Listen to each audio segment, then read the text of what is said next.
Yo, this is Lefty. So we got a big fight coming up. This is sorry. Yeah, we got a big fight coming up. Triple G versus Danny Jacobs. Undercard. Yeah, it definitely could be better. So this is the undercard video. The next video I come out with is going to be the main event.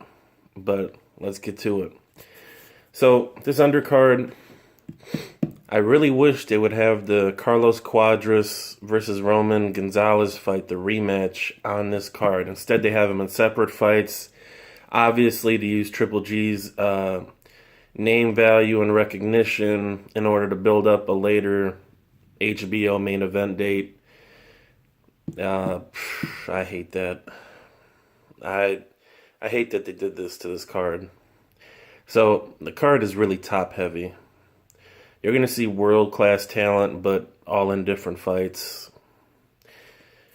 So you're pretty much just paying for the main event at this point. But be it as it may, you got Ryan Martin against Bryant Cruz. Now, superficially, they have good records. Ryan Martin is undefeated. Bryant Cruz just has one loss. And I watched some tape on Ryan Martin. Dude's got good skills. He's solid. He's everywhere that I've read says that he's a blue chip prospect. He's the next guy. He's, they really like praising him. And he shouldn't have any problems in this fight. He's, typically the first fight of a pay-per-view is a showcase for somebody's top prospect. So I don't expect him to have any problems.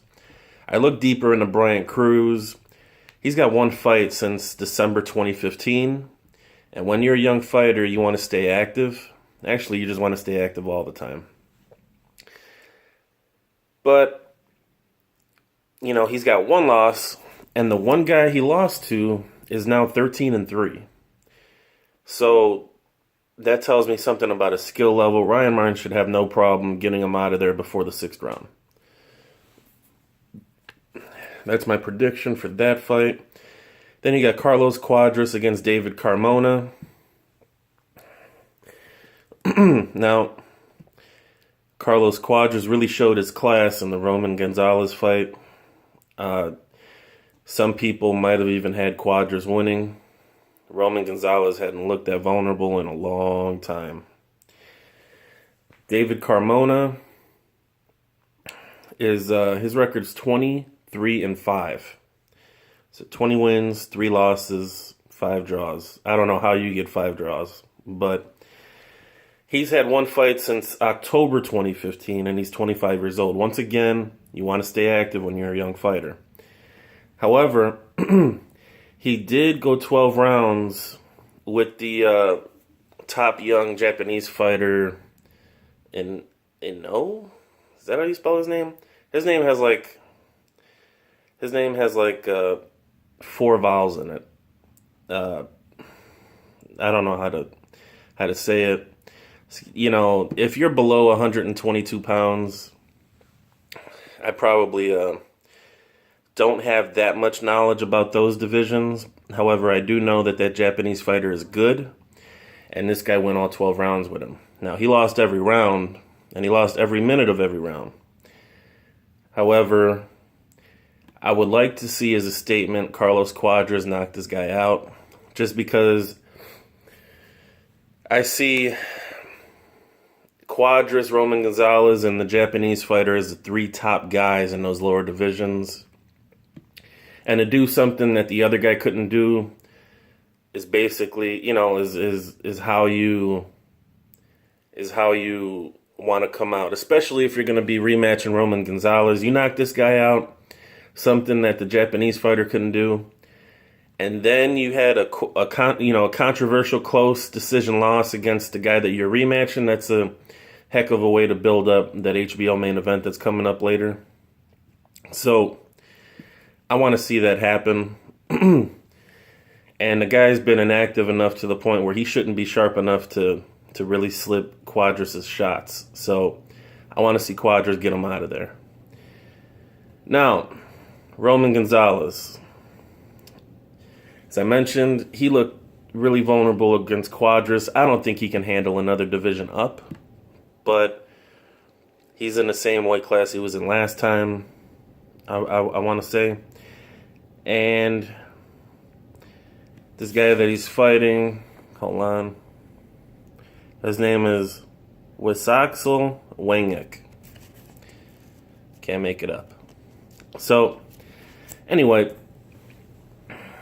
this guy has lost once since 2010, and it was to Carlos Quadras in an 8-round technical decision. And the judges had him winning 3 rounds of the 8, so he was competitive. You factor in he's that's the only fight he's lost since 2010. This could be a tough fight. Now, it's important, it's super important that Roman Gonzalez gets him out of there. It's super important that Roman Gonzalez gets him out of there.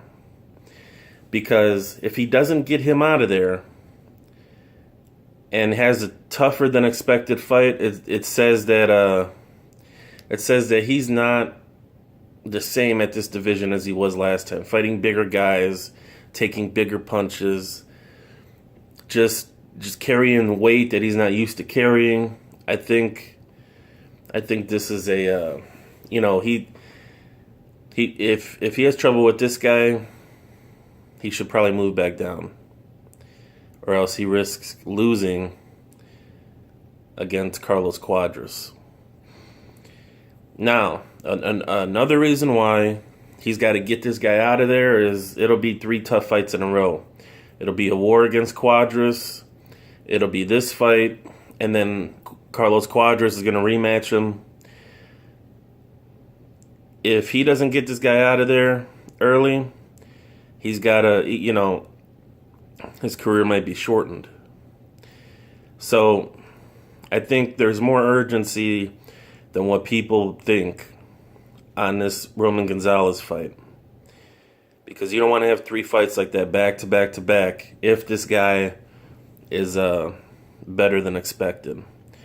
So I predict Roman Gonzalez is going to get him out of there within 6 rounds. And, that's it for the undercard. So, once again, I wish they had the Quadras-Gonzalez rematch. However, all these guys are in showcase fights to build up for later dates. So, they really shouldn't have any problems. And if any problems do arise, it's unexpected. And that's it for the undercard. So, stay tuned. I'm coming out with another video for the main event. Lefty's out.